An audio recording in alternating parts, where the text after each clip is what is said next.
கதைச்சரம் நேயர்களுக்கு அன்பார்ந்த வரவேற்புகள். இன்று நாம் கல்கி அவர்களின் கல்வனின் காதலி என்ற நாவலை காண உள்ளோம். அதிகாரம் 4. செல்லப்பெண் கல்யாணி. பூங்குளத்தை அடுத்த கொள்ளிடக்கரைக்காட்டில் ஒரு வனதேவதை இருக்கிறது என்று அந்த பிரதேசத்திற்கெல்லாம் ஒரு வதந்தி பரவி இருந்தது. நதியில் வெள்ளம் சுமாராக போகும் காலத்தில் ஜில்லா கலெக்டர், எக்ஸிகியூட்டிவ் என்ஜினியர் முதலிய உத்தியோகஸ்தர்கள் அந்த பக்கம் கேம்ப் வரும்பொழுது நதிக்கரையோரமாக படகில் பிரயாணம் செய்வார்கள். அப்பொழுது அவர்கள் சில சமயம் மேற்படி வனதேவதையை பார்த்து வியப்புறுவதும் உண்டு. சில வேளைகளில் அந்த தேவதை ஜலக்கரையிலே ஓடுகிற தண்ணீரில் கால்களை தொங்கவிட்டு கொண்டு உட்கார்ந்து கொண்டிருக்கும். படகை கண்டதும் எழுந்து நாணற்காட்டிற்குள் ஓடி மறைந்துவிடும். வேறு சில சமயம் அந்த தேவதை நாணற்காட்டிற்குள் ஒளிந்த வண்ணம் புன்னகை பூத்த தனது முகத்தை மட்டும் காட்டிக் கொண்டிருக்கும். இன்னும் சில சமயம் தூரத்தில் போகிறவர்களுக்கு அழகு காட்டும். ஆனால் பூங்குளம் கிராமவாசிகளிடம் இந்த வனதேவதையை பற்றி கேட்டால் மட்டும் அவர்கள் குப்பென்று சிரித்துவிட்டு, வனதேவதையாவது ஒன்றாவது நம்ம நடுப்பண்ணை வீட்டு பெண் கல்யாணிதான் ஆற்றோரமாக திரிந்து கொண்டிருப்பாள் என்று சொல்வார்கள். கல்யாணியின் குழந்தை பிராயத்திலேயே அவளுடைய தாயார் இறந்து போனாள். அதற்கு பிறகு அவளுடைய தாயாரின் ஸ்தானத்தில் இருந்து அவளை வளர்த்தது அந்த நதி பிரதேசம்தான். பகலில் பெரும்பொழுதை கல்யாணி நதிக்கரையிலும் நதிக்கரை காட்டிலும் கழிப்பது வழக்கம். உயர்குலத்தைச் சேர்ந்த ஒரு பெண்ணுக்கு இவ்வளவு சுதந்திரம் கிடைத்திருந்தது அந்த பிரதேசத்தில் சற்று ஆச்சரியமான விஷயமே. ஆனால் அதற்கு தக்க காரணம் இருந்தது. கல்யாணியின் தாயார் இருந்த பிறகு அவளுடைய தகப்பனார் திருச்சிற்றம்பலம் பிள்ளை 2ஆம் தாரம் கல்யாணம் செய்து கொண்டார். மூத்த மனைவியின் சந்ததி கல்யாணி ஒருத்திதான். அவள் மேல் அவளுடைய தகப்பனார் உயிரையே வைத்திருந்தார் என்று சொல்ல வேண்டும். இம்மாதிரி தகப்பனார் பெண்ணுக்கு செல்லம் கொடுத்து வளர்ப்பதை கண்டதுமில்லை கேட்டதுமில்லை என்று ஊரார் பேசிக்கொண்டார்கள். மூத்த தாரத்தின் பெண்ணை மாற்றாந்தாய் படுத்துவதென்னும் உலக வழக்கம் அந்த வீட்டில் கிடையாது. உண்மையில் நிலைமை அதற்கு நேர்மாறாக இருந்து வந்தது. வீட்டில் கல்யாணி வைத்ததுதான் சட்டம். அவள் பேச்சுக்கு எதிர்பேச்சு என்பதே இல்லை. அவளுக்கு பயந்துதான் அவளுடைய சிறிய தாயார் நடந்து கொள்ள வேண்டும். இந்த நிலைமைக்கு முக்கிய காரணம் திருச்சிற்றம்பலம் பிள்ளை தம் மூத்த மகளிடம் வைத்திருந்த அபிமானமேதான். கல்யாணி சொந்தத்தில் சொத்துடையவளாக இருந்ததும் ஒரு காரணம் என்பதை சொல்ல வேண்டும். கல்யாணியின் தாயார் கொண்டு வந்த மஞ்சள் காணி 6 ஏக்கர் முதல் தர நன்சை நிலமும் அவளுடைய 5000 ரூபாய் பெருமான நகைகளும் கல்யாணிக்கு சொந்தமாக இருந்தன. வீட்டிலும் சரி வெளியிலும் சரி இது அவளுக்கு ஒரு கௌரவத்தை அளித்தது. ஒருவாறு சுதந்திரத்துடன் நடந்து கொள்ளவும் இடம் கொடுத்தது. திருச்சிற்றம்பலம் பிள்ளை 2ஆம் தாரம் கல்யாணம் செய்து கொண்டதிலிருந்து பெரிய குடும்பஸ்தரானார். கிட்டத்தட்ட வருஷத்திற்கு ஒரு குழந்தை வீதம் வீட்டில் ஜனத்தொகை அதிகரித்து வந்தது. அதே சமயத்தில் அவருடைய பொருளாதார நிலைமை நாளுக்கு நாள் சுருங்கி வந்தது. நெல் விலையும் நிலத்தின் விலையும் மளமளவென்று இறங்கி வர கடனும் வட்டியும் அதிவேகமாக ஏறி வந்தன. போதாததற்கு கொள்ளிடத்து உடைப்பில் அவருடைய நிலத்தில் ஒரு பகுதி நாசமாயிற்று. அதை சீர்திருத்துவதில் கடன் மேலும் வளர்ந்தது. கடைசியில் நிலைமை மிகவும் நெருக்கடியான பொழுது கல்யாணியின் தாயார் அவளுக்கு வைத்துவிட்ட போன நகைகளை விற்பதை தவிர வேறு வழி இல்லாமல் போயிற்று. விற்ற நகைகளுக்கு பதில் கல்யாணிக்கு பண்ணி போட திருச்சிற்றம்பலம் எண்ணித்தான் இருந்தார். முடிந்தால் செய்தும் இருப்பார். ஆனால் மேலும் மேலும் தரித்திரம் அதிகமாகி வருகையில் அந்தந்த வருஷத்து வரிப்பணம் கட்டி காலாட்சேபம் செய்வதே கஷ்டமாக இருக்கையில் புது நகை எப்படி பண்ணி போடுவது? கடைசியில் கல்யாணிக்கு கல்யாண வயது வந்த பொழுது திருச்சிற்றம்பலம் பிள்ளையின் உள்ள நிறைவில் ஒரு கள்ளம் புகுந்தது என்று சொல்லத்தான் வேண்டியிருந்தது. அவளை ரொம்ப பணக்கார இடத்தில் கல்யாணம் செய்து கொடுத்து விட வேண்டும். அவளுடைய தாயார் வைத்து போன மஞ்சள் காணி நிலத்தையும் நகைகளையும் பொருட்படுத்தி கேட்காத மாப்பிள்ளையாக இருக்க வேண்டும் என்று அவர் விரும்பினார். இந்த நோக்கத்துடனே தான் வாலிப பிள்ளைகளுக்கு பெண் கேட்க வந்த அநேகம் பேரை அவர் தட்டி கழித்தும் கொண்டிருந்தார். கடைசியாக தாமரை ஓடை பெரிய பண்ணையிலிருந்து மனுஷால் வந்து பெண் கேட்ட பொழுது இந்த இடம்தான் நாம் சம்பந்தம் பண்ண வேண்டிய இடம் என்று திருச்சிற்றம்பலம் பிள்ளை உடனே தீர்மானித்து விட்டார். கல்யாணியிடம் அவளுடைய தகப்பனார் அளவில்லாத பிரியம் வைத்திருந்தார் அல்லவா? ஏறக்குறைய 50 வயதான தாமரை ஓடை பண்ணையாருக்கு அவளை கல்யாணம் செய்து கொடுக்க தீர்மானித்த பொழுது பெண்ணை கொடுத்து தாம் சௌக்கியமாக இருக்க வேண்டும் என்ற எண்ணம் அவருக்கு கிஞ்சித்தும் இல்லை. அவ்வளவு பெரிய இடத்தில் வாழ்க்கைப்படுவதில் அவளுக்கு ஏற்படக்கூடிய நன்மைகளை பற்றி அவர் அதிகமாக எண்ணி அதில் உள்ள பிரதிகூலத்தை அலட்சியம் செய்தார். கல்யாணியின் விவாகம் சம்பந்தமாக கேவலம் முத்தையனை பற்றி அவர் ஒரு கணமும் சிந்திக்கவில்லை. ஊரிலே சிலர் பிரஸ்தாபித்தார்கள். ஆனால் அவர் அந்த பேச்சை ஒரேயடியாக அடித்து போட்டுவிட்டார். நன்றாக இருக்கிறது. தாமரை ஓடை பண்ணைக்கு வாழ்க்கைப்பட்டால் முத்தையனைப் போல 100 பேர் ஏவல் கூவல் பணி செய்ய காத்திருப்பார்களே. வயதை பற்றி அவர் அவ்வளவாக பொருட்படுத்தவில்லை. என்ன பிரமாதம், தாமே 40 வயதிற்கு மேல் 2ஆம் தாரம் கல்யாணம் செய்து கொள்ளவில்லையா? தமது 2வது மனைவிடத்தில் தாம் உயிருக்கு உயிராக இல்லையா? வாலிப வயது உள்ளவர்களுக்கு வாழ்க்கைப்பட்டவர்கள்தான் சுகப்படுகிறார்கள் என்று எந்த சட்டத்தில் எழுதி வைத்திருக்கிறது? இப்படியெல்லாம் அவர் தம்முடைய மனதை சமாதானப்படுத்திக் கொண்டிருந்தாலும் கல்யாணி பிடிவாதக்கார பெண்ணாயிற்றே, அவள் என்ன சொல்வாளோ என்று மட்டும் அவருக்கு திக்கு திக்கென்று அடித்துக் கொண்டிருந்தது. ஏற்பாடுகள் என்னவோ நடந்து கொண்டிருந்தன. கல்யாணிக்கு எல்லாம் தெரிந்துதானே இருக்கும். அப்படி ஆட்சேபிக்கிறதாக இருந்தால் அவளே வந்து சொல்லட்டுமே என்று அவரும் முதலில் எல்லாம் சும்மா இருந்தார். அவள் அதை பற்றி பிரஸ்தாபிக்காமல் இருக்கவே சமயத்தில் ஏதாவது முரட்டுத்தனம் செய்துவிடப் போகிறாளோ என்ற பயம் உண்டாயிற்றாகவே கல்யாணத்திற்கு 4 நாளைக்கு முன்பு அவளை தனியாக கூப்பிட்டு விஷயத்தை பிரஸ்தாபித்தார். அப்பொழுது கல்யாணி அவர் சற்றும் எதிர்பாராத உற்சாகத்துடன், பூரண சம்மதம் அப்பா, இவ்வளவு பெரிய இடமாக பார்த்து நீங்கள் எனக்கு கல்யாணம் நிச்சயம் செய்கிற பொழுது எனக்கு என்ன குறை வந்திருக்கிறது? நான் நன்றாக இருக்க வேண்டும் என்பதில் உங்களுக்கு கவலை இல்லையா? நீங்கள் பார்த்து செய்வதற்கு நான் மறுவார்த்தை சொல்வேனா என்று கூறவும் திருச்சிற்றம்பலம் பிள்ளை உண்மையிலே திடுக்கிட்டே போனார். அச்சமயம் அவருடைய மனசாட்சி சற்று உறுத்திய போதிலும் உடனே அதை மறந்துவிட்டு கல்யாணத்திற்குரிய ஏற்பாடுகளை பலமாக செய்யத் தொடங்கினார். அவர் அப்பால் போன உடனே கல்யாணி காமரா உள்ளுக்குள்ளே போய் கதவை தாழ்பால் போட்டுக்கொண்டு தரையிலே புரண்டு விசித்து விசித்து அழுதாள் என்பது அவருக்கு எப்படி தெரியும்? நேற்று வரையில் அவள் முத்தையனை தவிர வேறு ஒருவருக்கு வாழ்க்கைப்படுவதைக் காட்டிலும் கொள்ளிடத்து மடுவில் விழுந்து உயிரை விட தீர்மானித்திருந்தாள் என்பதும், இன்று மத்தியானம் முத்தையனுக்கு முன்னால் செய்துவிட்டு வந்த சபதத்தின் காரணமாகவே அவள் இந்த கல்யாணத்திற்கு சம்மதித்திருக்கிறாள் என்பதும் அவருக்கு என்ன தெரியும்?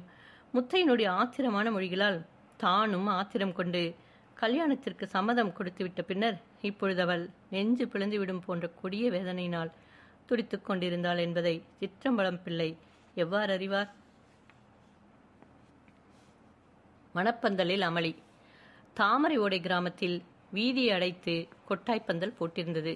பந்தல் அலங்காரத்திற்கு மட்டும் குறைந்தது 1000 ரூபாய் செலவாகி இருக்கும். அந்த பெரிய பந்தல் இடம் கொள்ளாதபடி ஜனங்கள் நெருக்கிக் கொண்டு உட்கார்ந்திருந்தார்கள். பந்தலுக்கு வெளியே குடியானவர்களும் குடியான ஸ்திரீகளும் தெருவை அடைத்துக் கொண்டு நின்றார்கள்.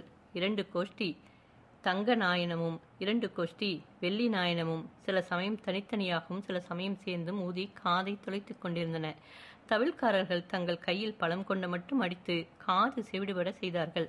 சில சமயம் பாண்டு வாந்தியர்களும் நடுவில் கிளம்பி அலறின. பந்தலுக்குள்ளே சந்தன மழையும் பன்னீர் மழையும் பூமாரியும் மாறி மாறி பொழிந்து கொண்டிருந்தன. புரோகிதர் மந்திரங்களை பொழிந்தார். திருமாங்கல்ய தாரணம் செய்ய வேண்டிய சமயம் வந்தது. ஊது ஊது என்று புரோகிதர் கூவினார். உடனே ஏக காலத்தில் 4 நாயனக்காரர்கள் வாயில் வைத்த வாத்தியத்தை எடுக்காமல் ஊதினார்கள். 4 தவிழ்காரர்கள் அடியடி என்று அடித்தார்கள். மாப்பிள்ளை தாலியை எடுத்து மணப்பெண்ணின் கழுத்திலே கட்டினார். தாலி கட்டி அடுத்த நிமிஷத்தில் ஸ்திரீகள் கோஷ்டியிலிருந்து கல்யாணிக்கு என்ன என்று ஒரு குரல் எழுந்தது. அப்படி சொன்ன ஸ்திரீயின் வாயை இன்னொருத்தி பொத்தி, அசடே, அபசகனம் போல என்ன சொல்கிறாய் என்றாள். ஆனால் வாஸ்தவத்திலேயே கல்யாணிக்கு என்ன? அவளுடைய கண்ணை கொண்டு போய் அப்படி சொருகுகிறதே, அவளுடைய தலை அப்படியே சாய்கிறதே. கொண்டு போங்கள், உள்ளே கொண்டு போங்கள். 4 பேராக பிடித்து மெதுவாக அவளை ஒரு அறைக்குள்ளே கொண்டு போனார்கள். பாயிலே படுக்க வைத்தார்கள். கல்யாணிக்கு என்ன என்று கேள்வி எங்கும் பரவி இருந்தது. பந்தலிலும் வீட்டுக்குள்ளும் புருஷர்களிடையிலும் ஸ்திரீகளிடையேயும் இதே கேள்வியைத்தான் கேட்டுக்கொண்டிருந்தார்கள். கிளம்பும் பொழுது சகுனம் சரியாக ஆகவில்லை என்றார்கள் சிலர். இந்த பெண்தான் உச்சி வேளையிலே கொள்ளிடக்கரை அரச மரத்தடியிலே போய் நிற்குமே, எந்த பேயோ பிசாசோ என்ன கன்றாவியோ என்றார்கள் வேறு சிலர். அதெல்லாம் ஒன்றுமில்லை, ராத்திரியிலிருந்து பெண் சாப்பிடவில்லையாம், பசி மயக்கம் என்றார்கள் சிலர். கல்யாணி நினைவற்று கிடந்தாள். டாக்டர் வந்து எல்லோரையும் விலகச் சொல்லி கொஞ்சம் காற்றோட்டம் உண்டு பண்ணினார். ஒன்றும் அவயமில்லை என்று உறுதி சொல்லி முகத்திலே கொஞ்சம் ஜலம் தெளித்து மூக்கில் மருந்து புட்டியை காட்டினார். கல்யாணிக்கு ஸ்மரணை வரத் தொடங்கியது. அவளுடைய இதழ்கள் அசைந்தன. அவை ஏதோ முணுமுணுத்தன. அந்த முணுமுணுப்பு யார் காதிலும் விழவில்லை. விழிந்திருந்தாலும் அவர்களுக்கு புரிந்திராது. ஆமாம், கல்யாணியின் இதழ்கள் முணுமுணுத்த வார்த்தைகள் இவைதான். வண்டி குடை சாய்ந்து விட்டது, வண்டி குடை சாய்ந்து விட்டது, வண்டி குடை சாய்ந்து விட்டது.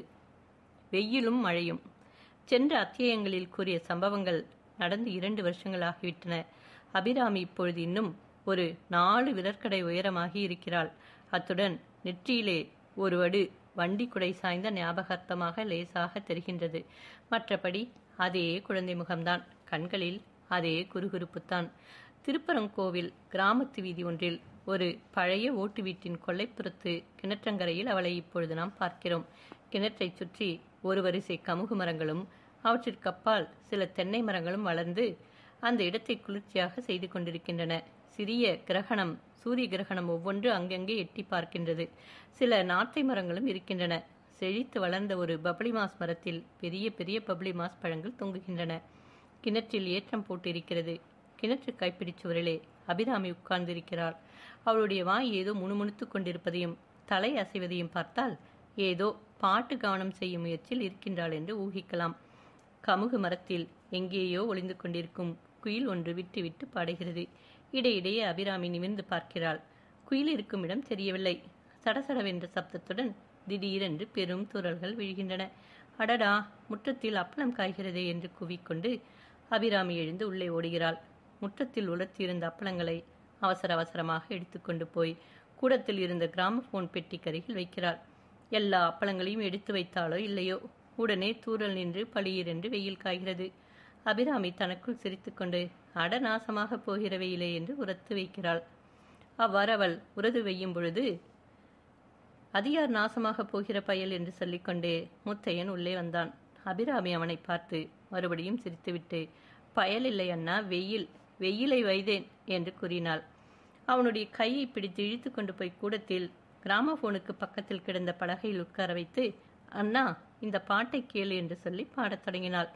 அவள் பாடி முடித்ததும் முத்தையன், அடடா, நேற்றுதானே பிளஹரி பிளேட் வாங்கி வந்தேன், அதற்குள்ளே இந்த மெட்டை அவ்வளவு நன்றாக படம் பிடித்தது போல பாடுகிறாயே, கவனம் கூடத்தான் எவ்வளவு நன்றாக இருக்கிறது, நம்முடைய வீட்டுக்கொள்ளை இவ்வளவு அழகாக இருப்பது எனக்கு இதுவரையில் தெரியாது. நான் சொல்கிறேன் கேள் அபிராமி, ஒரு நாளைக்கு நான் நாடகத்தில் சேர்த்துவிடப் போகிறேன், அப்பொழுது நீயே எனக்கு எல்லா பாட்டுகளும் இட்டு கட்டித் தரலாம் என்றான். அபிராமி வெட்கத்துடன் முகத்தை கையினால் மறைத்துக்கொண்டு, போ அண்ணா என்றாள். என்னை போ போ என்று சொல்லிக் கொண்டிருந்தாயோ, ஒரு நாளைக்கு நானே போய்விடுவேன், அப்புறம் திரும்பி வரவே மாட்டேன் என்றான் முத்தையன். என்ன ஆச்சரியம்! அபிராமியின் கண்முனைகளில் அந்த நீர்த்துளிகள் அதற்குள் எங்கிருந்துதான் வந்தனவோ. மேலாடையினால் அவள் கண்ணை துடைத்துக்கொண்டு, ஆமாம், என்னால் உனக்கு கஷ்டம்தான், நான் ஒருத்தி இல்லாவிட்டால் என்பதற்குள் முத்தையன், சரி சரி, பல்லவி பாடியதே போதும், அனுபல்லவி சரணம் எல்லாம் இப்பொழுது வேண்டாம் என்று கூறிவிட்டு எழுந்தான். பிறகு வேலை தலைக்கு மேல் கிடக்கிறது, சீக்கிரம் போக வேண்டும். சமையல் ஆகிவிட்டதா அல்லது பாட்டு இட்டு கட்டி கொண்டே உட்கார்ந்திருந்து விட்டாயா என்று கேட்டான். இலை போட்டு தயாராக வைத்திருக்கிறேன் என்றாள் அபிராமி. முத்தையன் சமையலறைக்கு சென்று இலையில் உட்கார்ந்து சாப்பிடத் தொடங்கினான். நிஜமாகவே என்னை விட்டுவிட்டு போய்விடுவாயா அண்ணா என்று அபிராமி கேட்டாள். முத்தையன் சிரித்தான். ஆனால் அந்த சிரிப்பிலே சந்தோஷமில்லை, இருதயத்தை பாதிக்கும் துக்கம் இருந்தது. அபிராமி, உன்னை விட்டு போகிறவனாக இருந்தால் 2 வருஷத்திற்கு முன்பே போயிருப்பேனே என்றான். கொஞ்ச நேரம் கழித்து அபிராமி சொன்னாள், ஒரு சமாசாரம் அண்ணா, அந்த கார்வார் பிள்ளையை இங்கே அழைத்து கொண்டு வராதே, அவன் மூஞ்சியை கண்டாலே எனக்கு பிடிக்கவில்லை. நீ அந்தண்டை போகும் சமயம் அவன் என்னை வெறிக்க வெறிக்க பார்த்து முழிக்கிறான். முத்தையன் நிமிர்ந்து பார்த்து, என்ன சொல்கிறாய், நிஜமாகவா என்று கேட்டான். ஆமாம், நேற்றைக்கு நீ இல்லாத பொழுது அவன் இங்கே வந்து கதவை இடைத்தான். நான் ஜன்னல் வழியாக பார்த்து அண்ணன் இல்லை என்றேன். அண்ணன் இல்லாவிட்டால் கதவை திறக்கக்கூடாதா என்று சொல்லிவிட்டு போனான். அவனுடைய நடவடிக்கை ஒன்றும் எனக்கு கட்டோடு பிடிக்கவில்லையண்ணா. அபிராமியின் முகத்தையே பார்த்து கொண்டிருந்த முத்தையன் திடீரென்று கலகலவென சிரிக்கத் தொடங்கினான். அபிராமியின் கண்கள் மறுபடியும் இதோ ஜலத்தை பெருக்கி விடுவோம் என்று எச்சரிக்கை செய்தன. முத்தையன் சிரித்துக்கொண்டே, ரொம்ப சரி, பேஷான யோசனை. அபிராமி, நான் சொல்வதை கேள், அந்த கார்வார் பிள்ளை அப்படியா பண்ணுகிறான்? பேசாமல் இரு, அவனுக்கு உன்னை கட்டி கொடுத்து விடுகிறேன், அதுதான் அவனுக்கு சரியான தண்டனை என்றான். இதை கேட்ட அபிராமி அவன் சற்றும் எதிர்பாராத வண்ணம் தேம்பி தேம்பி அழத் தொடங்கினாள். முத்தையனுக்கு கோபம் அசாத்தியமாக வந்தது. சீச்சி, வர வர நீ மகா அழுமூஞ்சியாக போய்விட்டாள். என்ன சொன்னாலும் அழுகைதானா? நான் தொலைந்து போகிறேன் என்று சொல்லிவிட்டு பாதி சாப்பாடு அப்படியே இலையில் இருக்க எழுந்து போனான்.